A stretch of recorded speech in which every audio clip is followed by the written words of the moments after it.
CEO ने एक सड़क किनारे ठेले से हरे प्याज का पराठा लिया और जैसे ही पहला निवाला लिया वह हैरान रह गया। स्वाद ठीक वैसा ही था जैसा उसकी माँ बचपन में बनाया करती थी। उसका पसंदीदा खाना माँ के हाथ का हरे प्याज वाला पराठा था। लेकिन जब वह 5 साल का था और माँ के खाना पूरा करने का इंतजार कर रहा था, तभी उसे कुछ गुंडों ने अगवा कर लिया। उस दिन के बाद से उसकी माँ हर रात रोते रोते सो जाती थी, यहाँ तक कि दर्द से उसकी आंखों की रोशनी भी चली गई। उसके पिता ने उसे खोजने में अपनी सारी पूंजी लगा दी और टेंशन से उनके बाल आधे सफेद हो गए। एक दिन जब पिता अब भी बेटे की तलाश कर रहे थे, उन्होंने गलती से एक पार्क की गई महंगी कार को खरोंच दिया। वह तुरंत माफी मांगने गए, लेकिन सीईओ ने मान लिया कि वह नुकसान की भरपाई नहीं कर सकते। उसने गाड़ी का डिक्की खोला और एक कांटेदार डंडा निकालकर उनकी ओर डराते हुए बढ़ा। पिता डर से पीछे हट गए, लेकिन सीईओ ने केवल कार के पिछले हिस्से को थपथपाया और फिर चल पड़ा। कुछ तो उसे रोक रहा था और वह पास ही के एक पुराने फूड स्टॉल पर रुक गया, वही जगह जहाँ उसकी माँ उसे अगवा होने से पहले खाना बेचा करती थी। उसने वही हरे प्याज वाला पराठा ऑर्डर किया, लेकिन जैसे ही वह खाने वाला था, कुछ लोकल गुंडे वहां आ धमके। यह इलाका बहुत पहले से तोड़े जाने की लिस्ट में था, लेकिन एक अंधी बूढ़ी महिला ने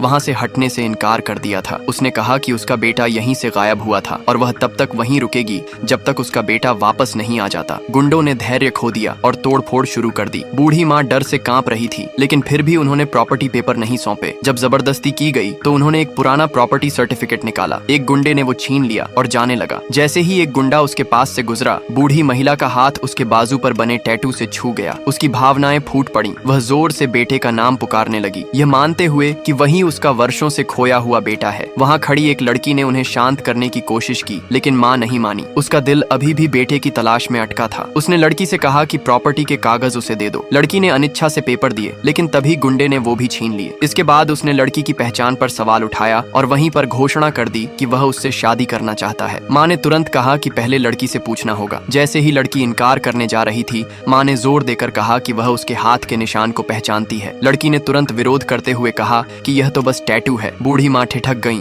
और गुंडे से जवाब मांगने लगी। जब उसे लगा कि उसकी सच्चाई सामने आ गई है, तो उसने माँ को धक्का दिया और लड़की को जबरन खींचने लगा, लेकिन तभी सीईओ आगे बढ़ा।